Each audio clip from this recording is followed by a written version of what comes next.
बांग्लादेश ने भारत से पिटने की पूरी तैयारी कर ली है। দেখে প্রচন্ডভাবে আমাদেরকে দেখা পেয়েছি, আঘাত লেগেছে যে আমাদের দেশের জাতীয় পতাকাকে কোন ইউনিভার্সিটি কলেজের সামনে বিছিয়ে তাদের উপরে যেভাবে যাচ্ছে আমাদের পতাকাকে অসম্মান করা হচ্ছে। কি বারবার বাংলাদেশ কথাটা বলতেই ঘেন্না হচ্ছে যে দেশের মানুষ এতটা শিক্ষিত হয় না যে অন্য দেশের পতাকা মানে হচ্ছে আমাদের মা, সেই মায়ের সমানকে পা দিয়ে চলে যায়। অবশ্য ভারতবর্ষ মুসলিমদের কাছে এগুলোই শিখেছে। किया है कि बांग्लादेश में भारत के तिरंगे का अपमान हुआ है। दावा सही है या नहीं इसकी पड़ताल हो रही है। हालांकि हम इस तस्वीर की पुष्टि नहीं करते, मगर सोशल मीडिया पर सैकड़ों लोग कर रहे हैं। বাংলাদেশের মোহাম্মদ ইউনূসের অন্তর্বর্তী সরকারের ব্যর্থতা চরম এবং ইন্টারন্যাশনাল লেভেলে কিন্তু প্রোটেস্ট হচ্ছে প্রভু চিন্ময় কৃষ্ণ দাসের গ্রেপ্তারি। ইসকন আজকে জানিয়ে দিয়েছে যে প্রভু চিন্ময় কৃষ্ণ দাস তাদের সাথে জড়িত নয়, কিন্তু তারা এই ঘটনার চরম নিন্দা করছে এবং গোটা বিশ্ব জুড়ে ইসকন এর প্রতিবাদ করবে। কত বড় সাহস বলুন তো এই মোহাম্মদ ইউনূসের নক্কারজনক সরকারের, যে তারা ইসকনকে ব্যান করার জন্য কোর্টে পিটিশন দেয় এবং সেখানকার যে গভর্নমেন্ট আছে তারা সেটা মেনে নিচ্ছে। সেখানে খারিজ তো হয়ে যায় কোর্টে, কিন্তু ইসকনের উপর বারবার আক্রমণ এবং কিছু সংবাদ মাধ্যম প্রকাশ করছে যে বাংলাদেশে ইসকনের যতগুলো অ্যাকাউন্ট রয়েছে সেগুলোতে নজরদারি চালানো হচ্ছে এবং কিছু কিছু অ্যাকাউন্ট ফ্রিজও করে দেওয়া হচ্ছে। এই ঘটনা পুরোপুরি ইন্টারন্যাশনালি কিন্তু হিন্দু ধর্মের উপরে আঘাত করা। কিসের বলে এই মোহাম্মদ ইউনূসের অন্তর্বর্তী সরকার এত উঠছে? জো বাইডেন না চায়না। মোহাম্মদ ইউনূসের এই মুহূর্তে দরকার তার নোবেল শান্তি পুরস্কারটা ছিনিয়ে নেওয়ার। নোবেল অথরিটির কাছে অনুরোধ করা হবে যে ইমিডিয়েটলি এনার মতন মানুষের কাছ থেকে শান্তি পুরস্কারটা ছিনিয়ে নিতে, কারণ এনার এই অন্তর্বর্তী সরকার বাংলাদেশে শান্তি তো দুরস্থ, বাংলাদেশে হিন্দু উৎখাত করা শুরু করেছে। 3 কোটি হিন্দু এদের মনে হচ্ছে এখন যে মেরে কেটে শেষ করে দেব। পূর্ব পাকিস্তান হতে চাইছে, বাংলাদেশ পাকিস্তানের সাথে জুড়তে চাইছে, সেটা তোমাদের ব্যাপার, তোমরা যা কিছু করো। কিন্তু ভারতের সরকারের কাছেও অনুরোধ যে আদানির ইলেকট্রিসিটি সাপ্লাই ইমিডিয়েটলি বন্ধ করে দেওয়া উচিত। টাকার জন্য এরকম প্রচুর দেশ রয়েছে যেখানটাতে সাপ্লাই করুক, বাংলাদেশে বন্ধ করুক। অন্ধকারে যখন এই দেশ চলে যাবে তখনই বুঝতে পারবে তারা আক্রমণের জন্য কিন্তু ভারতে প্রস্তুত। বারবার সেই জেএনইউ থেকেই কোশ্চিনটা উঠে আসে, ভারত তেরি টুকরে হোঙ্গে। আজকে বাংলাদেশে ঘরে ঘরে মুসলিমরা এই স্লোগানই দিচ্ছে এবং বাংলাদেশের বিশ্ববিদ্যালয়, ঢাকা বিশ্ববিদ্যালয়েরই একটি ছবি গোটা সোশ্যাল মিডিয়া জুড়ে ভাইরাল, যার রিয়াকশন দিয়েছে সৃজিত মুখার্জি থেকে শুরু করে সবাই। ভারতের পতাকা পড়ে আছে এবং তার উপর দিয়ে তারা হেঁটে চলেছে। কি নক্কারজনক ঘটনা! এরা মনে হয় কোনো দেশকেই সম্মান করতে জানে না, কারণ কখনো ভারতের মাটিতে আমরা এই শিক্ষাই পাইনি যে অন্য দেশের পতাকাকে অসম্মান করব। বরং যখন জাতীয় সঙ্গীতটা অন্য দেশেরও হয় তখনও কিন্তু ভারতীয়রা উঠে দাঁড়ায়, কারণ এটা না একদিনে হয় না, এটা শিক্ষার জন্যই হয়। সেখানে ভাবতে পারেন ইউনিভার্সিটির ফ্লোরে সেই পতাকা পড়া এবং তার উপরে তারা হেঁটে যাচ্ছে।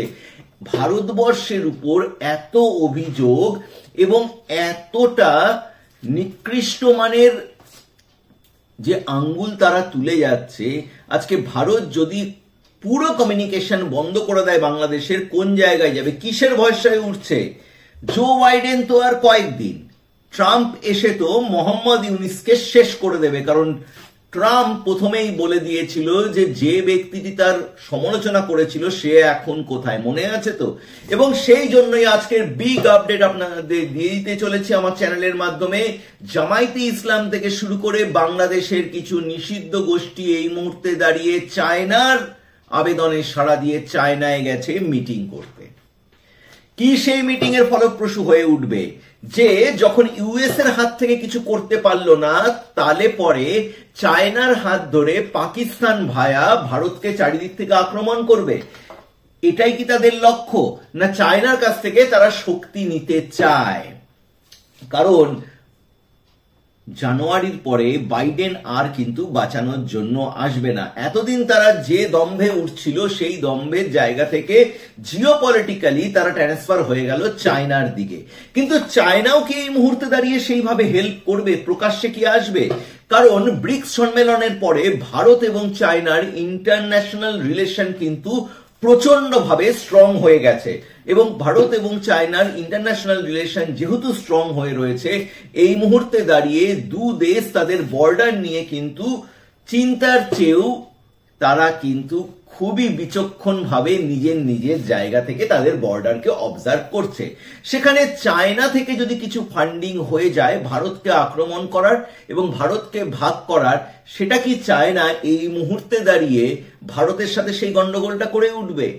না, বাংলাদেশ যে আক্রমণটা করতে চলেছে ভারতবর্ষে এবং পাকিস্তান যে আক্রমণটা করতে চলেছে, সেটা চায়নার দিক থেকেও হেল্প লাগবে বলে তারা সেখানটাতে পৌঁছেছে। কারণ অলরেডি আজকে আমরা জানি যে একজন ভারতীয় ফ্রান্সিস এক্কাকে নকশালবাড়ি থেকে গ্রেপ্তার হয়েছে ভারতে পরমাণু বোমা বানানোর জিনিস ক্যালিফোর্নিয়ামকে ঢোকানোর জন্য। 1 গ্রাম ক্যালিফোর্নিয়ামের দাম হচ্ছে 17 কোটি টাকা এবং তার বাড়ি থেকেই সেই জিনিসটা কিন্তু পাওয়া গেছে। নকশালবাড়ি কি এরিয়া? তাহলে কি চিকেন নেক নিয়ে পুরোপুরি বাংলাদেশ পাকিস্তান এরা দখল করে নিতে চাইছে?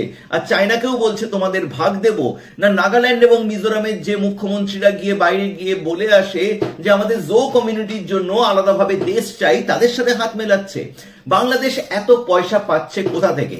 কারণ ডিসেম্বর পেরোলেই জানুয়ারি আর ইউএস এর মুক্ত ফিরিয়ে নেবে, তাহলে তাদের একমাত্র ভরসা সেখানে দাঁড়াচ্ছে চায়না। কিন্তু ইন্টারন্যাশনালি ইসকনকে ব্যান করার কথা যেখানে পৃথিবীর কোনো দেশ ভাবে না, সেটা একটা মুসলিম ছোট্ট কান্ট্রি সে ভাবছে। সৌদি আরবকে দেখে বাংলাদেশের কিন্তু শিক্ষা হওয়া উচিত। সৌদি আরব এমন একটি দেশ যে বিজনেস কিভাবে করতে হয়, কিভাবে পর্যটন করতে হয় সেটা তারা জানে, এবং সৌদি আরবে ভারত থেকে শুরু করে সব ধর্মেরই আনাগোনা রয়েছে।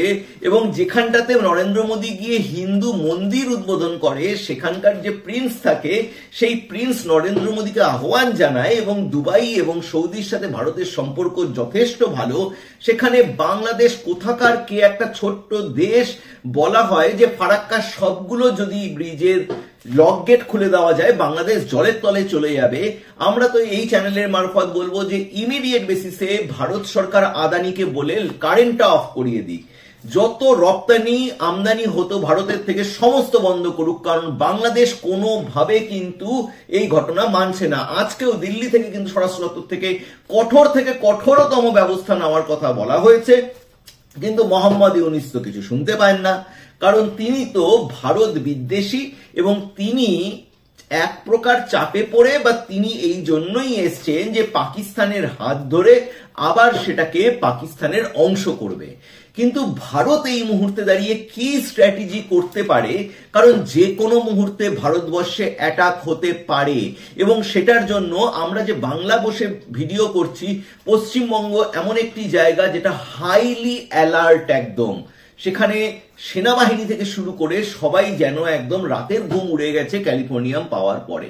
কারণ দেখুন, বাংলাদেশ থেকে একদিক থেকে অ্যাটাক হতে পারে আসাম, মিজোরাম, নাগাল্যান্ড এবং পশ্চিমবঙ্গ একটা বিশাল বড় গেটওয়ে, এবং পাকিস্তান আরেক দিক থেকে যদি গুজরাট এবং সেই দিক থেকে, আর সেখানেই মনে হয় তারা চায়নাকেও চাইছে যে আপার পার্ট থেকে, মানে একসাথে যদি 4-5 দিক থেকে অ্যাটাক করে তাহলে ভারতীয় সৈন্য যাবে কোথায়? যদিও ভারতীয় সৈন্য সম্বন্ধে বাংলাদেশের কোনো আইডিয়াই নেই। মানে আমার বারবার বাংলাদেশ কথাটা বলতেই ঘেন্না হচ্ছে যে দেশের মানুষ এতটা শিক্ষিত হয় না যে অন্য দেশের পতাকা মানে হচ্ছে আমাদের মা, সেই মায়ের সমানকে পা দিয়ে চলে যায়। অবশ্য ভারতবর্ষ মুসলিমদের কাছে এগুলোই শিখেছে, বারবার ভারতীয়দেরকে কেটে দেওয়া, বারবার ভারতীয়দের সেই মুঘল রাজ থেকে শুরু করে বারবার কিন্তু তারা ভারতকে বিভক্তই করে গেছে। এবং এই মুহূর্তে দাঁড়িয়ে যখন আমরা ভারতের ইতিহাস ঘাটছিলাম, একটা সময় মনে হতো যে সিবিএসই সিলেবাস থেকে বিজেপি গভর্নমেন্ট হঠাৎ করে মুঘল সাম্রাজ্যের অনেক জিনিস কেন আস্তে আস্তে সরিয়ে দিচ্ছে। কিন্তু আজকের ডেটে মনেই হয় যে সত্যি তো মুঘলরা আমাদের কি দিয়েছে, যে বর্বরতার পাঠ তারা বারবার পড়িয়েছে এবং তারা নিজেদের আত্মীয়দেরও ছাড়েনি, সেই বর্বরতার পাঠের কি আমরা এই দেশের ভাগিদার? না, আমরা যেখানটাতে ভাইয়ে ভাইয়ে মিলনের কথা বলি, রামের এক্সাম্পল দিই, সেই দেশ এই দেশ তো সম্প্রীতির বার্তায় নিয়ে যায়। কিন্তু এটাও মনে রাখতে হবে, এই দেশে তোমরা যতবার আক্রমণ করবে ততবার কিন্তু তোমাদেরই কিন্তু পরাজয়ের শিকার হতে হবে।